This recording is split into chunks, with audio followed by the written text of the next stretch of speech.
ኤችጂኤን የወንጀል ታሪክ የተለያዩ ዓለም አቀፍ እንዲሁም ሀገራዊ የወንጀል ታሪኮችን ውስብስብ የወንጀል ትዕይንተ ቋጠሮችን እየፈተልን በድንቅ አቀራረብ ወደ እናንተ እናደርሳለን። እንደተለመደው ላይክ፣ ሼር፣ ሰብስክራይብ በማድረግ ተወዳጁ እንላለን። ኤችጂኤን የወንጀል ታሪክ።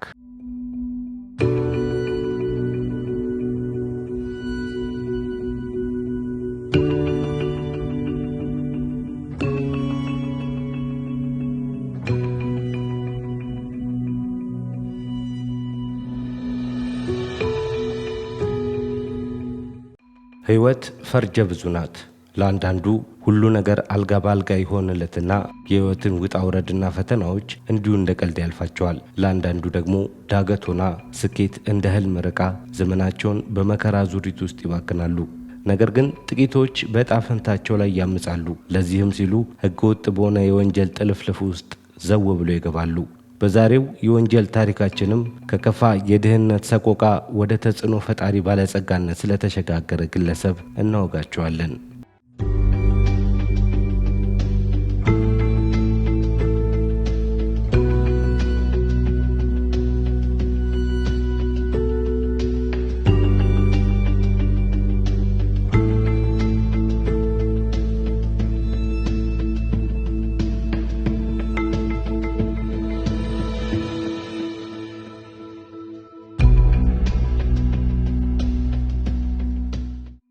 እንደ አውሮፓውያን አቆጣጠር መስከረም 9 1930 ሰሜን ካሮላይና ለአሜሪካ ነውጠኛ ማፊያዋን ተገላገለች። ፍራንክ ሉካስ በግሪንስቦሮ ገጠራማ አካባቢ ያደገው ፍራንክ ሉካስ ቤት በኩል አልፎ የዓለማችን ቁንጮ ማፊያ እንደሆነ ለበርካቶች ግራ የሚያጋባ ነው። ለዚህም ሳይሆን አይቀርም የሕይወት ታሪኩ በሚስጥርና በአፈ ታሪክ የመሙላቱ ነገር። ሉካስ ከፍተኛ የሆነ የኢኮኖሚ ውድቀት በነበረበት ወቅት በሰሜናዊ ካሮላይና ግዛት ነበር ያደገው። ያኔ ታዲያ በደቡባዊ የአሜሪካ ገጠራማ ክፍል የሚገኙ አሜሪካኖች በከፋ ድህነት ውስጥ ነበር የሚኖሩት። ቢሆንም አፍሪካ አሜሪካውያን ግን በጥልቅ ድህነት እየተሰቃዩ ነበር። እንግዲህ ሉካስም ገና በልጅነቱ ወጣትነቱን ያሳለፈው ታናናሽ ወንድሞቹንና እህቶቹን በመጠበቅና ችግር ውስጥ በመግባት ላይ ነበር። ታዲያ ሕይወቱን ወደ ወንጀል ዓለም ሰተት አድርጎ ያስገባት አንድ ክስተት ተፈጠረ። አንድ ምሽት ላይ ሉካስ ገና የ6 ዓመት ብላቴና ሳለ የኩክሉክስ ክላን አባላት የሆኑ 5 ሰዎች ራሳቸውን በጭንብል እንደሸፈኑ እርሱና ቤተሰቦቹ ወደሚኖሩበት ቤት መጡ። በመቀጠልም የ13 ዓመቱን ያጎቱን ልጅ አንዲትን ነጭ ሴት ስታሽኮረመም አይተናል በሚል ምክንያት ፊት ለፊቱ ገደሉት። ነገር ግን መርማሪዎቹ የሉካስን ክስ የሚደግፍ ምንም አይነት ማስረጃ አላገኘንም ሲሉ ሸመጠጡ። ኋላም ሉካስ በቤተሰቡ ውስጥ ትልቁ ልጅ እንደመሆኑ መጠን ቤተሰቦቹ ለመኖር የሚያስችሏቸውን መንገዶች መፈለግ ነበረበት። ነገር ግን የኢኮኖሚ ውድቀቱ እየተባባሰ በሄደ ቁጥር ሥራ ማግኘት አስቸጋሪ ሆኖ የማይታሰብ ሆነበት። ሉካስ አማራጭ አልነበረውም። ምግብ ወደ መስረቅ ገባ። በኋላም ዕድሜው እየጠነከረ ሲሄድ ደግሞ በአካባቢያቸው ከሚገኙ የሰከሩ ሰዎችን በመመንተፍ ጥቂት ስኬትን አገኘ። በአስራዎቹ የዕድሜ ክልል ላይ ሲደርስ ደግሞ በአንድ የቧንቧ ሥራዎች በሚሠራ ድርጅት ውስጥ በመኪና ሾፌርነት ለመቀጠር የቻለ ሲሆን የኋላ ግን ከአለቃው ልጅ ጋር ተኝቶ በመገኘቱ ከሥራው ተባረረ። ሉካስ በዚህም አላበቃም። ከኩባንያው $400 ሰረቀና ግንባታውን በእሳት ለኩሶ ተሰወረ። ኋላ ግን እናቱ ፖሊሶች ያስሩታል ብላ ስለሰጋች ወደ ኒውዮርክ እንዲሸሽ ተማጸነችው። ሉካስ እንደ አውሮፓውያን አቆጣጠር በ1946 ክረምት ወደ ኒውዮርክ ሃርለም ሄደ። ታዲያ እዚያ ያሉ ሰዎች ብልህ እንዲሆንና እንደ የሊፍት ሰራተኛ አሊያም ሆቴል በር ላይ እንደሚቆሙ ሰዎች ያሉ ጨዋ ስራዎችን እንዲሰራ መከሩት። ነገር ግን ሉካስ ለፈተና የተፈጠረ ይመስል የሰዎችን ምክር ከመስማት ይልቅ በሃርለም ጎዳናዎች ላይ ሕገወጥ በሆነ መንገድ በቁማርና አደንዛዥ ዕፅን በመነገድ እንዴት አድርገው እውነተኛ ገንዘብን እንደሚያገኙ ተመለከተ።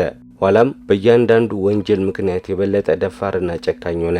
ታዲያ የመጀመሪያው ዘረፋ በመሳሪያ በመታገዝ በአንድ የአካባቢው ባር ላይ ፈጸመ። የበሰበሰ ዝናብ አይፈራም እንዲሉ አበው ሉካስ በመቀጠል ከአንድ የጌጣጌጥ መሸጫ ሱቅ ዳይመንዶችን ሰረቀ። አሁን ደግሞ ከፍ ያለ የቁማር ጨዋታ በሚካሄድበት አንድ ቤት ውስጥ ሰብሮ በመግባት እንዳለ ሁሉንም ተጫዋቾች ዘርፏቸው ተሰወረ። ከዚያም እንደ አውሮፓውያን አቆጣጠር በ1966 የበጋ ወቅት በአንድ በተጨናነቀ የእግረኛ መንገድ ላይ በአደንዛዥ ዕፅ ስምምነት ላይ የተካነ አንድ የአካባቢውን ወሮ በላ ተኩሶ ገደለ። ታዲያ ይህ ጥረቱ የሃርለምን የረጅም ጊዜ ወንበዴን የቁማርና የዝርፊያ ስራዎችን የሚቆጣጠረውን ማፊያ ኤልስወርዝ ጆንሰንን አይን ሳበለት።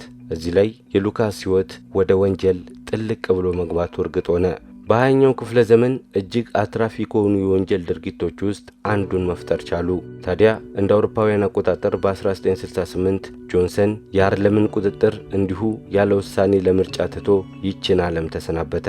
ሉካስም አጋጣሚውን በመጠቀም የተቻለውን ያህል ክልል ለመቀማት እድሉን ተጠቀመበት። ሉካስ በጣም ሀብታም መሆኑን ፈለገ። እንደ እርሱ አገላለጽ እንደ ዶናልድ ትራምፕ ያለ ሀብታምን መሆን ፈለገ። በእርግጥ የአደንዛዥ እጽ ሀብታም እንደሚያደርገው ብቻ ሳይሆን እንዴት ሀብታም እንደሚያደርገው ሁሉ ጠንቅቆ ተረድቷል። ወዲያው ጉዞውን ከማቀድ ጀመረ። ወደ ኋላ መመለስ ሲልም ሰየመው። በወር ውስጥ 1 አሊያም 2 ጊዜ ከማንኛውም ትኩረቱን ከሚከፋፍሉ ነገሮች ራሱን በማራቅ በሆቴል ክፍል ውስጥ ማሳለፍ ጀመረ። በዚያም ያለፉትን ልምዶቹን ሁሉና የተማረውን ሁሉ ወደ ኋላ መለስ ብሎ ይመለከት ነበር። ያኔ በአእምሮ እየተጓዘ ሁሉንም የክንውን ደረጃዎች እያረጋገጠ ሁሉንም ዝርዝርና የዝርዝሮችን ዝርዝር ጨምሮ ለወደፊት ሊሆኑ የሚችሉትን ነገሮች በጉጉት ይጠብቃል። ኋላም የጆንሰንን ሥራ ለመረከብ የጣሊያን ማፊያ ብቸኛ አስተዳደርን ማስቆም እንዳለበት ተገነዘበ። ሐሳቡ የሃርለም የሄሮይን ማፊያን በማለፍ በቀጥታ አቅራቢው ጋር ግንኙነት መፍጠር ነው።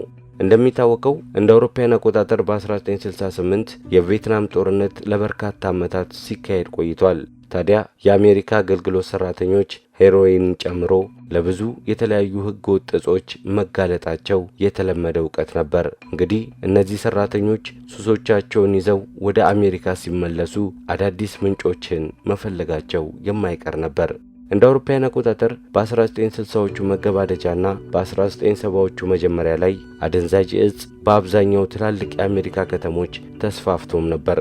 ይህኔ ሉካስ እጾቹን በቀጥታ ከምንጩ ማግኘት ከቻለ ይህንን ፍላጎት ማሟላትና ከፍተኛ ትርፍ ማግኘት እንደሚችል ገባው።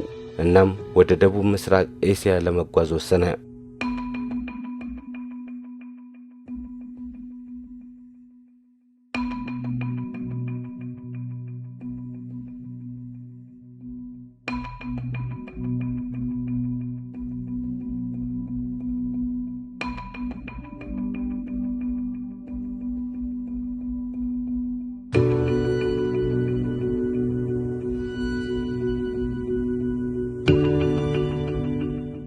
ወደ ታይላንድ ስለመጓዝ በራሱ ምንም አላሰበም ነበር።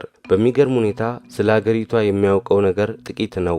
በዚህ ላይ የታይላንድን ቋንቋ መናገር አይችልም። ነገር ግን በዓለማችን ላይ በጣም ከፍተኛውና ከባዱን ሥራ ዓለም አቀፍ የአደንዛዥ እጽ አዘዋዋሪነትን ለመስራት ነው ሄደው። እንደ አውሮፓውያን አቆጣጠር በ1968 ባንኮክ ደረሰ። ዱሲታን የሚባል ሆቴል ማረፈ። እዚያ የአሜሪካ ወታደሮች አልፎ አልፎ ዘና የሚሉበት አንድ ቡና ቤት ይገኛል። የጃክ አሜሪካኖች ቡና ቤት ይባላል።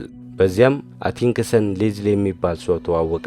አቲንክሰን የቡና ቤቱ ባለቤት ሲሆን ብዙ ጊዜ በደቡብ ምስራቅ ኤስያ በኩል ለሚያገለግሉ በርካታ ወታደሮች አደንዛዥ እጽን በማቅረብ ጥብቅ ግንኙነትን ፈጥሯል። በነገራችን ላይ አትኪንሰን ከሉካስ የአጎት ልጆች መካከል አንዷን ማግባቱን ልብ በሉ። ይህ አጋጣሚ ሉካስ ዘመዶቹን ወይንም የቅርብ ጓደኞችን ብቻ የመቅጠር ፖሊሲን እንዲጀምር ሳያደርገውም አይቀርም። አቲንክሰን ለሉካስ ሄሮይኑን እኔ ያቀርብልሃለሁ ቢለውም ሉካስ ግን እያንዳንዱን ሥራ በአካል ምንጩ ድረስ ራሴ እጄ ካላየው አለ። ሄሮይኑ ከእርሻ ጀምሮ የሚቀነባበርበት ቦታ እጅግ ገጠራማና አደገኛ እንደሆነ ቢያውቅም ሉካስ ግን በአቋሙ ጸና። በኮድ ስሙ 007 በመዝገብ ስሙ ደግሞ ሉቺ ሩቢዋት ተብሎ የሚጠራውን ለአቲንክሰን የአደንዛዥ እጽ የሚያቀርብለትን ቻይናዊ እስኪያገኝ ድረስ ሁለቱ ብቻ ሻንጣቸውን ሸክፈው በታይላንድ ጫካ ውስጥ ለ2 ሰዓታት ያክል ተጓዙ። ሩቢዋት በበርማ በላኦስና በታይላንድ ድንበሮች አካባቢ የሚቆጣጠራቸው በመቶዎች የሚቆጠሩ ሄሮይንን ለማቀነባበር ዋነኛ ግብዓት የሆኑ ተክሎች የሚያለማባቸው ማሳዎችም አሉት። ከነዚህ ማሳዎች ጎን ለጎን ደግሞ ትልቅ ዋሻ አለው። ዋሻው ሄሮይን በገፍ የሚቀነባበርበት ነው። ታዲያ ሉካስ በመጀመሪያ ጉዞው ለእያንዳንዱ ኪሎ ግራም $4200 በመክፈል 132 ኪሎ ግራም የሚሆን ከፍተኛ ጥራት ያለው ሄሮይን ገዛ። እዚህ በ$4200 የገዛውን ሄሮይን ሃርለም ውስጥ እስከ $50,000 ሊሸጠው እንደሚችልም ልብ በሉ። አሁን ደግሞ ይህን ያህል መጠን ያለው ሄሮይን ወደ አሜሪካ በድብቅ የሚያስገባ ሌላ ሰው ያስፈልጋል። ስለዚህ ሉካስና አቲንክሰን በወታደራዊ ተቋማት ውስጥ የራሳቸውን ወታደሮች አደራጁ። ቁልፍ ቦታዎች ላይ የሚገኙ ወታደሮች፣ ከፍተኛ ቦታዎች ላይ የተቀመጡ መኮንኖች ሁሉ ሳይቀር በገንዘብ አማለው ገዟቸው። ስለዚህ ኦፕሬሽን ሌላው የሚገርመው ጉዳይ ደግሞ በሕገወጥ ስራው ላይ ለመሳተፍ የተስማሙት ወታደሮች ከቪየትናምም ከአሜሪካንም ወገን መሆናቸው ነበር። ታዲያ ሉካስ ይህንን ኦፕሬሽን ደቡብ ኤስያ ውስጥ ሆኖ የመራ ሲሆን አንዳንዴ ራሱን እንደ ወታደሮች መኮንን አድርጎ የሚቆጥር ነበር። እቅዱ በምስራቅ ምድብ በኩል ባለው የወታደራዊ ኃይል አውሮፕላኖች አማካኝነት ሄሮይኑን ወደ አሜሪካ ማጓጓዝ ነው። እነዚህ ወታደራዊ አውሮፕላኖች ሕይወታቸው ያለፈ ወታደሮችን ወደ አገር ቤት የሚያጓጉዙ ናቸው። ታዲያ የወታደሮቹ ሬሳ የሚቀመጥበት የብረት ሳጥን ከስሩ በሚስጥራዊ መንገድ ኮኬን ለማጓጓዝ የተሰራ ነው። ስለዚህ ሚስጥራዊ ማጓጓዣ አሰራር በኋለኛው ዘመን ሉካስ ራሱ እንደተናዘዘው ከሰሜን ካሮላይና ግዛት አንድ አናጺ ቀጥሮ ወደ ታይላንድ በማምጣት ከ6 እስከ 8 ኪሎ ግራም ክብደት ያለው ሄሮይን እንዲይዙ አድርጎ ነበር ያሰራቸው። ሀገር ቤት ሉካስ ይህንን ድርጅቱን በሚያቋቁሙበት ወቅት በስለላ ላይ ጠንካራ ስራ የሰራ ሲሆን እያንዳንዷ ዝርዝር መረጃዎች ሁሉ እጅግ በጥንቃቄ ደብዟ እንዲጠፋ በማድረግ የተካነ ነበር። ስራውንም ለመስራት ሰሜን ካሮላይና የቅርብ ጓደኞቹን አሊያም እንደ ሌዝሊ አቲንክሰን ያሉ ታማኝ ዘመዶቹን ብቻ ነበር የሚቀጥረው። ሉካስ እነዚህ ሰዎች አይሰርቁኝም ወይንም አያጋልጡኝም ብሎም ያምናል። የኋላ የገጠር ልጆች ተብለው የተጠሩትን 5 ታናናሽ ወንድሞቹን በመቅጠር ወደ ኒውዮርክ እንዲመጡ አደረጋቸው። ወዲያው ባህርላም ውስጥ የሚገኘውን 116ኛውን ጎዳና ተቆጣጠሩት። ሉካስ ልክ እንደ ማንኛውም ሥራ ፈጣሪ ዋጋውን የሚመጥን ጥራት በማቅረብ ገበያውን ተቀላቀለ። ከ6 እስከ 7% ጥራት ያለው ሄሮይን በሚዘዋወርበት ገበያ ውስጥ ሉካስ ከ10 እስከ 12% ድረስ ከፍተኛ ጥራት ያለውን ሄሮይንን በማቅረብ የአደንዛዥ ዕፅ ገበያውን መቆጣጠር ቻለ።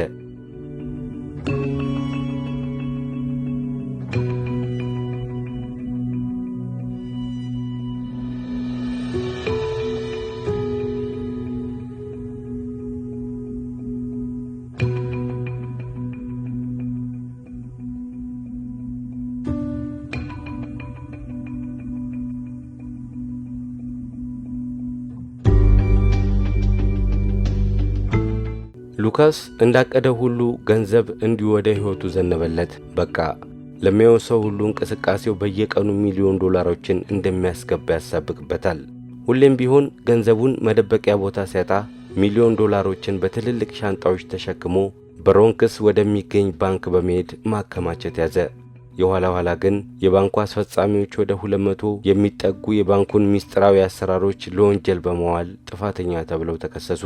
ሉካስ በበኩሉ እስካሁን በሰራው ሥራ በተለያዩ ደሴቶች ላይ በሚገኙ ባንኮች ወደ 52 ሚሊዮን ዶላር የሚሆን ሀብት ያከማቸ ሲሆን በእጁ ላይ የሚገኘው 1000 ኪሎ ግራም ሄሮይን ደግሞ 300,000 ዶላር ያህል ዋጋ ይገመታል።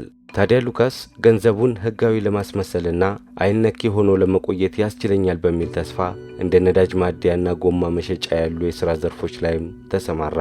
ምን ብቻ በዲትሮይት ቢሮ የገዛ ሲሆን በሎስ አንጀለስ፣ በማያሚ፣ በፖርቶሪኮ የተለያዩ አፓርትመንቶችንም የግሉ አደረገ።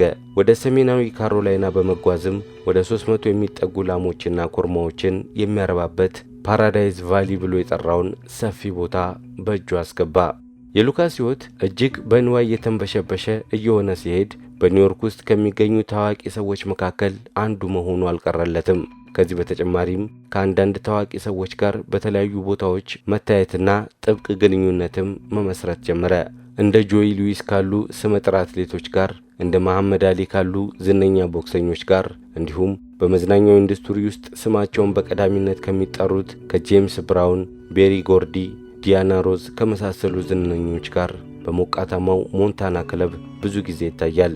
በነገራችን ላይ ሆሊውድ በኒውዮርክ ጎዳናዎች ላይ ስለሚንቀሳቀስ አንድ ማፊያ ታሪክ ዙሪያ በምሰራው ዘ ሪፕ ኦፍ በሚባለው ፊልም ላይ ተውንልኝ ብሎት እንደነበርም ልብ በሉ። ታዲያ ሉካስ ለፊልሙ 100,000 ዶላር እንዲሁም ውድና ቅንጡ መኪኖችን ቢያበረክትም ፊልሙ ሳይጠናቀቅ ቀረ። የኋላ ኋላ ሉካስ በሙሰኛ የሰራዊት አባላት አማካኝነት ከደቡብ ምስራቅ ኤስያ ሄሮይን ማግኘትና ማጓጓዝ ሲያቅተው እንዲሁም ያለ ፖሊሶች እይታ በሃርለም ጎዳናዎች ላይ ሄሮይኑን መሸጥ እያቃተው ሲመጣ ችግር ውስጥ መግባት ጀመረ። በእርግጥ እንደ አውሮፓውያን አቆጣጠር በ1960ዎቹና በ1970ዎቹ የነበረው የኒውዮርክ ፖሊስ የልዩ ምርመራ ክፍል የሙስና ሰለባ ነበር። በርካታ አባላቶቹ በአደንዛዥ ዕፅ አዘዋዋሪዎች የሙስና መረብ ወደቁ። ለበርካታ መደለያዎችም እጅ የሰጡ ነበሩ። እንዲሁም ለፖሊስ መረጃዎችን የሚያሾልኩ የአደንዛዥ ዕፅ ሱሰኛ የሆኑትን ደግሞ ሱሳቸውን በማስታገስ ይገዟቸዋል። የኋላ ኋላ ግን የሆነ ጊዜ ሉካስ በመኪና እየተጓዘ ሳለ አንድ ቁልፍ ሰው አስቆመው። ይህ ሰው የኒውዮርክ ከተማ ልዩ የምርመራ ቡድን የበላይ ኃላፊው ቦብ ሉዊስ ነበር። የመኪናውን የኋላ ኮፈን እንዲከፍት ሉካስን አዘዘው። ሉካስም የተባለውን ፈጸመ። እዚህ ላይ ሉካስ የሳተው ነገር በርካታ መጠን ያለው ሄሮይን በመኪናው የኋላ ዕቃ መጫኛ ውስጥ እንደነበረ ነው። ከመኪናው ኋላ ቆሞ ምርመራውን የሚያካሂደው ደግሞ የልዩ ምርመራ ቡድን የበላይ ኃላፊ። ጉዞ ወደ ፖሊስ ጣቢያ። እንደ ሉካስ ገለጻ ከሆነ ወደ ፖሊስ ጣቢያ ከተወሰደ በኋላ ያጋጠመውን አንድ መኮንን $30,000 እና 2 ኪሎ ግራም ሄሮይን ልስጥህና ከፖሊስ እጅ አስወጣኝ ብሎትም ነበር። በእርግጥ ይህ አካሄድ የተለመደ ነበር። ብዙ ወንጀለኞች በተመሳሳይ መንገድ ከሙሰኛ የፖሊስ መኮንኖች ነፃነታቸውን መግዛትም ችለው ነበር። አሁን ግን ይህ መንገድ ለሉካስ ስለመስራቱ ጥርጥር አለን። በጊዜው የፖሊስ ጽንፍ የረገጠ ሙሰኝነት ብሔራዊ ዜና የነበረ ሲሆን የፍትህ ክፍሉ ይህ ጉዳይ እንዲቆም አጥብቆም ይፈልግ ነበር። ኋላ ላይ እንደ አውሮፓውያን አቆጣጠር በ1971 የኒው ጀርሲ ኢሴክስ አውራጃ ባለስልጣናት ልዩ የናርኮቲክ እዝ ኃይል የሚባል የምርመራ ክፍልን አዋቀሩ። ታዲያ ይህ የምርመራ ክፍሉ ይመራ የነበረው የኋላ ኋላ በቅጥር ገዳዮች እጅ በሞተው በጠበቃ ሪቻርድ ሮበርትስ ነበር።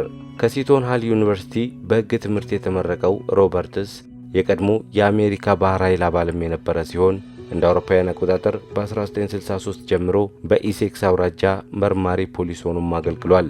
ሮበርትስ በጣም ብልህና ስራውን ለማጠናቀቅ ማንኛውንም ነገር ከማድረግ ወደ ኋላ በማይል ማንነቱ በይበልጥ ይታወቃል። ለዚህም ሳይሆን አይቀርም እንደ ባልደረቦቹ ሁሉ እርሱም ሙሰኛ ሳይሆን የቀረው። ዘመኑ እንደ አውሮፓውያን አቆጣጠር ጃንዋሪ 28 1975፣ ቦታው ኒው ጀርሲ ቴኒክ። እዚህ የፍራንክ ሉካስ ቤት ይገኛል። የልዩ ምርመራ ቡድኑ ረጅም ጊዜ የወሰደ ምርመራ ካካሄደ በኋላ አንድ ውሳኔ ላይ ደረሰ። ያለ የሌላ አቅሙን በመጠቀም የሉካስን ቤት በመውረር አስፈላጊ የተባሉ መረጃዎችን ሁሉ መሰብሰብና ሉካስን ለፍርድ ማቅረብ። የተፈራውም አልቀረም። በርካታ ቁጥር ያላቸው የታጠቁ የፖሊስ መኮንኖች የሉካስ ቤት ላይ ዘነቡበት። ሞት ላይቀር መንፈራገጥ ወግ ነው እንዲሉ ጭንቅ ጥብብ ያላት የሉካስ ሚስት ብዙ ዶላሮችን የታጨቁባቸውን ሻንጣዎች በመስኮት በኩል እየወረወረች ጣለቻቸው። ፖሊሶች አሰሳቸውን ቀጥሏል። ኬይማን ደሴት ላይ በሚገኙ ባንኮች ሚስጥራዊ የንብረት ማስቀመጫዎች እንደሆኑ የተረጋገጡ በርካታ ቁልፎችን አገኙ። የተለያዩ ንብረቶች፣ የግዢ ስምምነቶች፣ ወደ ተባበሩ መንግስታት ስብሰባ የሚያስገቡ ትኬቶች፣ የሆንዱራንስ አምባሳደር ሙገሳን የያዘ ወረቀትና በርካታ መረጃዎች ተገኙ። እንደ ፖሊስ መግለጫ ከሆነ ጥሬ $584,000 በተደረገው አሰሳ ያገኙ ሲሆን 10 ተጠርጣሪዎችን ደግሞ በቁጥጥር ስር ማዋል ችለዋል። በሚደንቅ ሁኔታ ፖሊሶች ቤቱን በገፍ በመውረር ይሁን ተጠርጣሪዎችን በማሰር ቢደክሙም አንዳቸውም የተገኙት መረጃዎች ግን በቀጥታ ሉካስ ከአደንዛዥ ዕፅ ሽያጭ ጋር ያለውን ግንኙነት የማስረዳት አቅም አልነበራቸውም። በዚህ ምክንያቱም ከሉካስ የአደንዛዥ ዕፅ ሽያጭ ጋር በቀጥታ የሚያያዝ ማስረጃን ፖሊስ ማግኘት አልቻለም። ነገር ግን በወንጀል የጨቀየ የኒውዮርክ አደንዛዥ ዕፅ ማፊያ እንደሆነ ልቦናቸው ያውቋል። ኋላም መርማሪ ፖሊሶቹ አንዱን የሉካስ ዘመድ እነዚያ የገጠር ልጆች ተብሎ ከሚጠሩት መካከል አንዱን ወደ ምርመራ ክፍል አስገቡት። ምርመራውም ተጀመረ። ሚስጥር አውጣሉት። የሚሰማ አልሆነም። በእርግጥ እንዴት ብሎ ዘመዱን ይክድ ዘንድ ይቻለዋል? ከድህነት አረንቋ መንጭቆ ያወጣውን ዘመዱን ፍራንክ ሉካስን እንዴት ሊክድ ይቻለዋል? ግና የኋላ ኋላ የገጠሩ ልጅ እጅ ሰጠ። በመጀመሪያ ስሞቹን ተናገረ። በመቀጠልም ሽያጭ የት እንደሚካሄድ ጠቆመ። የአደንዛዥ ዕፁ ስምምነት የሚከናወንባቸውን የሕዝብ ስልኮችም ለይቶ አመላከተ። እዚህ ላይ መርማሪዎች እፎይ ሳይሉ አልቀረም። ይህን ማስረጃ ሮበርትስ 43 ሰዎችን ለመክሰስ ተጠቀመበት። አደንዛዥ ዕፅ በማዘዋወር የተከሰሱት አብዛኞቹ የሉካስ የቅርብ ቤተሰቦች ሆኑ። በእርግጥ ሮበርትስ በሉካስ ላይ ያለው ማስረጃ ደካማ የሚባል አይነት ቢሆንም አባሪዎቹ ካቀረቡበት ማስረጃ ጋር ተደምሮ እጁ ላይ ያለው ክስ ሉካስን ፍርድ ቤት ለመገተር በቂ ነበር። በችሎት ጊዜ በርካቶች ስለ ሄሮይን አውዳሚ የሆነ ተጽዕኖ መሰከሩ። በተለይ ብሉ ማጂክ የሚባለው ከፍተኛ ጥራት ያለው የሉካስ ሄሮይን በርካቶችን ለሞት ዳርጓል። ሮበርትስ በበኩሉ ጉዳዩን በቀጥታ ከሉካስ ጋር በማያያዝ በብሉ ማጂክ ምክንያት ከሞቱት ጥቁር ሰዎች በላይ ሉካስ የገደላቸው ጥቁር ሰዎች ይበልጣሉ በማለት ሉካስን በሁለት በኩል ስል በሆነ ቢላዋ እየገዘገዘ ፍርድ ቤቱ አንድ ነገር ካላደረገው ሞቼ ይገኛሉ አለ። ፍርድ ቤቱም የቀረቡለትን ማስረጃዎች ከሉካስ ወንጀሎች ጋር የተያያዙ ማስረጃዎችን፣ ምስክሮችን ሁሉ ሳይቀር በእርጋታ ግራና ቀኝ ተመልክቶ ከመረመረ በኋላ 70 ዓመታትን ከከርቸሌ ሰማይ ስር እንዲያሳልፍ ፈረደበት። ኋላ ላይ ነገር ዓለሙ እንዳበቃለት እርግጠኛ የሆነው ሉካስ ከጥቂት ወራት በኋላ ደግሞ አቃጣሪዎችን፣ ሌሎች የአደንዛዥ እጽ ማፊያዎችን እንዲሁም በኒውዮርክ ፖሊስ ዲፓርትመንት ውስጥ የሚገኙ በአደንዛዥ እጽ ዝውውር ውስጥ የተሳተፉ ሙሰኛ የፖሊስ መኮንኖችን ሁሉ ሳይቀር የእያንዳንዳቸውን ስምና አድራሻ ለፖሊስ አሳልፎ ሰጠ። የገዛ ዘመዱን አቲንክሰንንም ሳይቀር አሳልፎ ሰጠው። ሉካስ የሰጠው ምስክርነት 30 የሚደርሱ የቤተሰብ አባላቱን ጨምሮ 150 የሚሆኑ ተጠርጣሪዎችን በፖሊስ እጅ እንዲወድቁ ማስችሏል። በሚገርም ሁኔታ ሉካስ ለሰጠው ዋጋ ለማይተመንለት መረጃው ምስጋና ይሆን ዘንድ የ70 ዓመታት እስሩ ወደ 15 ዓመታት ዝቅ እንዲልለት የተደረገ ሲሆን እንደ አውሮፓውያን አቆጣጠር በ1981 የእስር ጊዜውን ጨርሶ ማህበረሰቡን በድጋሚ መቀላቀል ቻለ። ነገር ግን ሉካስ ድመት መንኩሳ አመሏን አትረሳ ሆኖበት እንደ አውሮፓውያን አቆጣጠር በ1984 በግራም የሚተመን ሄሮይንና $13,000 የሚያወጣ 1 ኪሎ ግራም ኮኬን ሲያዘዋውር ተይዞ በድጋሚ ታሰረ። እዚህ ላይ ምን ተፈጠረ መሰላችሁ? ሉካስን መጀመሪያ ለእስር የዳረገው ጠበቃ ሮበርትሰን የሉካስን የምርመራ ጉዳይ ካዘጋ በኋላ የመንግስት ስራውን በመልቀቅ የግል ጠበቃ ሆኖ ነበር። ታዲያ የቀድሞ ጠላቱ በድጋሚ ለእስር እንደተዳረገ ዜናው ሲሰማ ሐዘን ገባው መሰል ለምን ጠበቃው አልሆንም አለ። ይሁን እንጂ ቂም ከሮበርትስ ወገን አይደለችምና ለሉካስ ከኔ ውጪ ሁነኛ ጠበቃ የለውም በማለት የታሰረበት እስር ቤት ድረስ በመሄድ አማከረው። ጥብቅናም እንደሚቆምለት አበሰረው። ሮበርትስ ባደረገው ከፍተኛ የችሎት ክርክርም በተመሳሳይ ወንጀሎች ለ2 ጊዜ የተከሰሰው ሉካስ እድለኛ ሊያስብለው በሚችል መልኩ 7 ዓመታትን ብቻ በእስር ቤት እንዲያሳልፍ ተፈረደበት። ኋላ ላይ ደግሞ እንደ አውሮፓውያን አቆጣጠር በ1991 የእስር ጊዜውን አጠናቆ ሲፈታ ሮበርትስ በድጋሚ ሄዶ አገኘውና ሊረዳው እንደሚፈልግ ገለጸለት። ታዲያ በዚህ ጊዜ ሕይወቱን ወደ ትክክለኛው ጎዳና ለመምራት ነበር ፍላጎቱ። በድህረ ምርመራው ወቅት ሉካስ ከሮበርትስ ጋር ሞቅ ያለ ግንኙነት የመሰረተ ሲሆን ከዚህ በኋላ ደግሞ ሮበርትስ ሉካስ ምህረትና ይቅርታ ይገባዋል በሚል አስተሳሰብ ግንኙነታቸው የጠበቀ እንዲሆንም አደረገው። ታዲያ ይህ ግንኙነታቸው የኋላ ኋላ በማደግ ሮበርትስ የሉካስ ልጅ የክርስትና አባት ለመሆንም በቃ። ሉካስ የእስር ጊዜውን አጠናቆ ከወጣም በኋላ ወደ ሃርላም ተመለሰ። በዚያም የእርሱ የአደንዛዥ እጽ ንግድና ሌሎች ጉዳዮች ተደማምረው ሃርለምን ምን ያክል እንዳቆሸሿትና የከፋ ድህነት ውስጥ እንደከተቷት ታዘበ። ምናልባትም ለመጀመሪያ ጊዜ በሚባል ሁኔታ የእርሱ ድርጅት እያንዳንዱን ሰውና ማህበረሰብ ምን አይነት አውዳሚ ነገር ውስጥ እንደከተተው ተረዳ። ሐዘን ውስጥም ሆኖ እንዲህ አለ፣ አስፈሪ ነገሮችን አድርጌያለሁ። ይህንንም በማድረጌ እጅግ በጣም ነው ያዘንኩት። የእውነት ነው ያዘንኩት። በዚህም ከባድ ሐዘኑ ምክንያት ይበልጥ ቀሪው ሕይወቱን ያወደመውን በማስተካከል በዚያው ቆየ። ከሴት ልጁ ጋር በመሆንም አንድ አትራፊ ያልሆነ ድርጅትን ተቀላቀለ። የሎ ብሪክስ ሮድ ይሰኛል። ዋና ስራውም ወላጆቻቸው የታሰሩባቸውን ልጆች መንከባከብ ነው።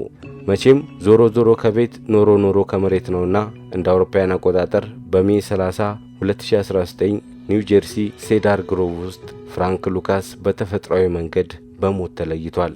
በነገራችን ላይ እንደ አውሮፓውያን አቆጣጠር በ2017 ለእይታ የበቃውን የሆሊውዱ ኮከብ ዴንዘል ዋሽንግተን የተወነበትን ለ2 የኦስካር ሽልማቶች ታጭቶ የነበረውን አሜሪካን ጋንግስተር የተሰኘውን አንድ ማፊያ በአደንዛዥ እጽ ንግድ አማካኝነት ከፍጹም ድህነት ወደ ተጽዕኖ ፈጣሪ ባለጸጋነት የሚያደርገውን እጅግ በጨቀየ ወንጀል ውስጥ የሚያልፍበትን ጉዞ የሚተርከውን ፊልም እንዳያችሁት እንገምታለን። ታዲያ ይህ ፊልም እንዲሁ ልብ ወለድ አይደለም።